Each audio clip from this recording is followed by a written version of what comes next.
Okay, hello Cloud Gurus and welcome to this lecture. In this lecture we're going to look at EFS or Elastic File System, and this is a lab you will need to log into the console, but first we're just going to cover off from a theoretical point of view what EFS actually is, and EFS is now in the exam, so you do need to understand EFS and basically its use cases. So what is EFS? Well, EFS is Amazon's Elastic File System, and it's a file storage service for Amazon Elastic Compute Cloud, or EC2 as it's called. So Amazon EFS is easy to use and provides a simple interface that allows you to create and configure file systems quickly and easily. With Amazon EFS, storage capacity is elastic, growing and shrinking automatically as you add and remove files. So your applications have the storage that they need when they need it. So if you think back to some of our other labs where we had EC2 instances and we were attaching additional volumes to those EC2 instances, what we had to go in and do is pre-provision those EBS volumes. So we had to go in and say, okay, I want an EBS volume of SSD storage that's 8 gigs in size. We'd go and provision that EBS volume, and then we would attach it to that EC2 instance. We would then have to mount that to a particular directory, etc. So it's great and that works, but at the same time you can't mount an EBS volume to 2 EC2 instances at once, and that's what EFS allows you to do. Let's quickly just go through the features of EFS. So it supports the NFS version 4, NFS v4 protocol, and you only pay for the storage that you use. There's no pre-provisioning required. So it's not like EBS where we have to spin up an 8 gig volume. We actually just start putting files on it, and we're charged 30 cents per gig in terms of storage costs, and that's it. It can scale up to the petabytes, and it can support thousands of concurrent NFS connections at once. And the data is stored across multiple availability zones within a region. Now, again, we don't actually get a durability rating from Amazon, to my knowledge, at least to what I could research, but that's because it is quite new. So it's not going to be like S3, where we get the 11.9's durability just yet. But hopefully as they develop it, we will get a definite durability rating. Now, the cool thing about EFS compared to S3 is EFS is block-based storage as opposed to object-based storage. So, we can put files in there and we can actually share them with other EC2 instances. And we'll go through how we do that in this lab. And so EFS is very similar to S3 in that you get read after write consistency. But again, I will say it again, EFS is block-based storage, not object-based storage. Okay, so in order to do this, I'm going to go over to the Amazon console. Okay, so I'm in the AWS console right here. I'm in the London region, and we can see EFS under storage. Now, if I click on this in London, I'm going to get an error message, and it's saying it's not available in EU London. You can select a region that's closest to you. I'm actually going to do this out of Oregon because that's where EFS was first built. So I'm going to click on US West. And here's the splash screen. So we go in and we hit create file system. So I've gone in and here's my lovely splash screen. And basically I have to create mount targets. Well, first of all, I have to select my VPC. I'm just going to use my default VPC for this region. I then have to create mount targets, and I can actually choose which availability zones I want to have mount targets in. And I'm just going to click on all 3 availability zones, and then we choose our subnets.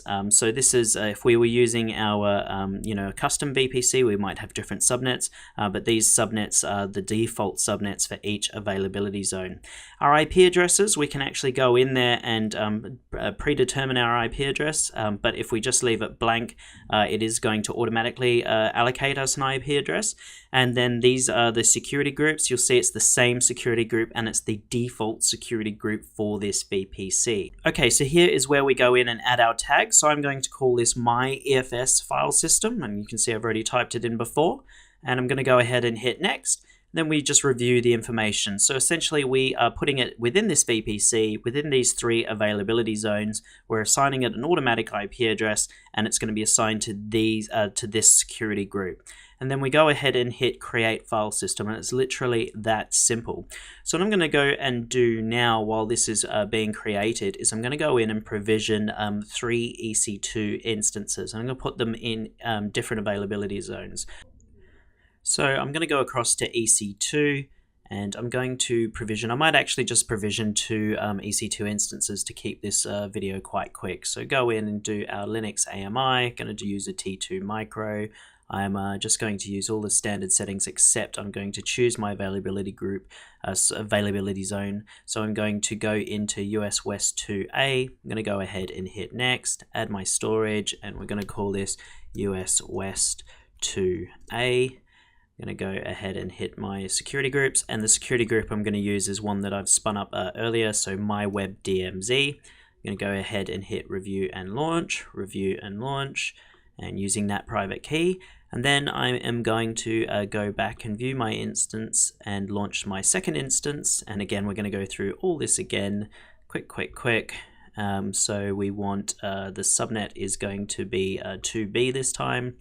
Go ahead and hit next, and I'm going to call this US West 2B and hit next. And I'm going to use my pre-existing security group, which is my web DMZ. Hit review and launch, and again I'm going to launch it using this key pair that I've set up earlier. Okay, so now that that's done, I'm also just going to go in and provision a load balancer. You'll see why in a second. So we'll create this load balancer. We'll just call it my production LB, and we're going to create it within the default VPC, and we're just going to let it have port 80.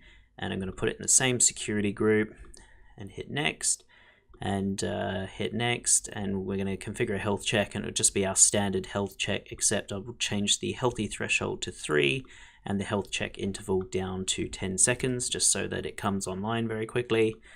And then I'm going to add in both my EC2 instances. Now, of course, this is going to fail the health check until I actually go in and start installing that index.html file. And just going to hit review and create. So there we go, we've got the Elastic Load Balancer created. We've got 2 EC2 instances that are online. If we come back here, we should be able to see our Elastic file system should hopefully be ready. And yeah, it's available in all 3 availability zones.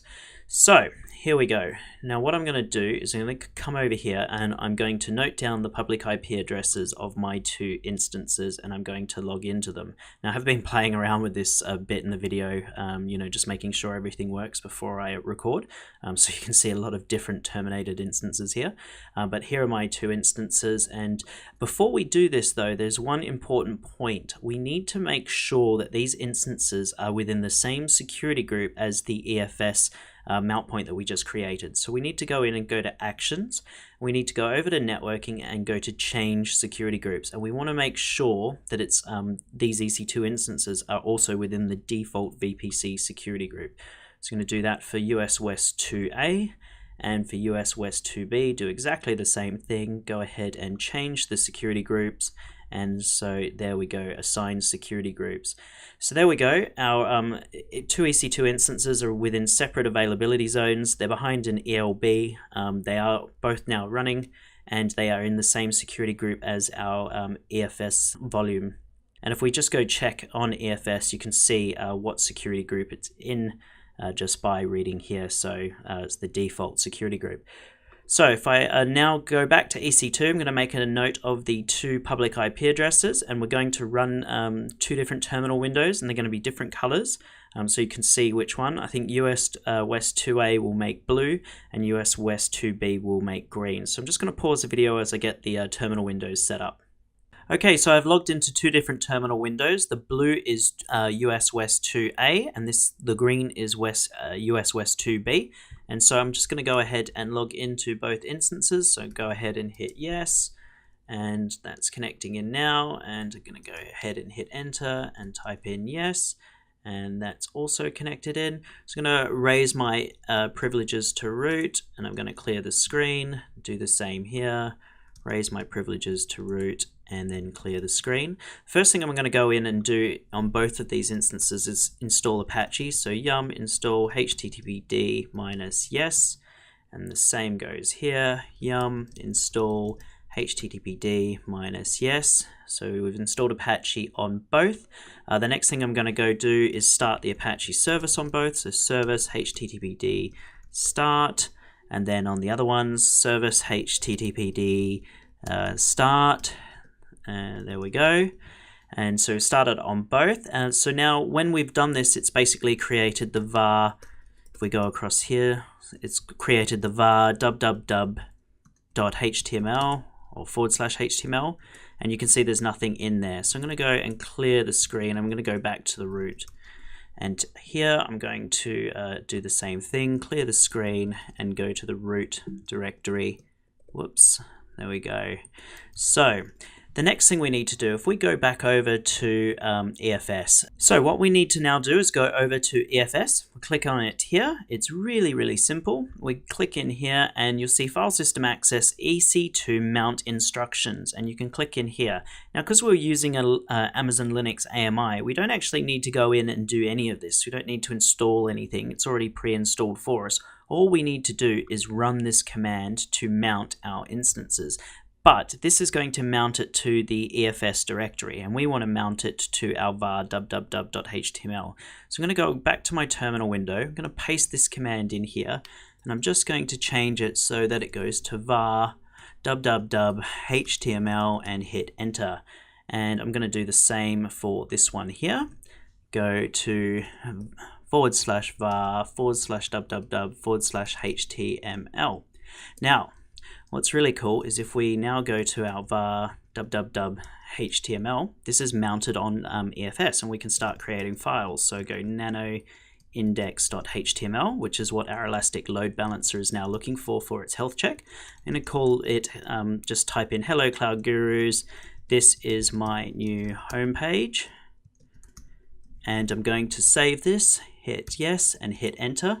Now, if all has worked, we can go back over here, and if we go to our var www.html and do an ls, and if you can see there's now the index.html. If we actually go in and have a look at what the data is in there, it will hopefully, or obviously, is going to be the same as what we just saved. So it's the same file, and it's basically, we've now just got one copy of our code, but we've got two web servers serving up this content.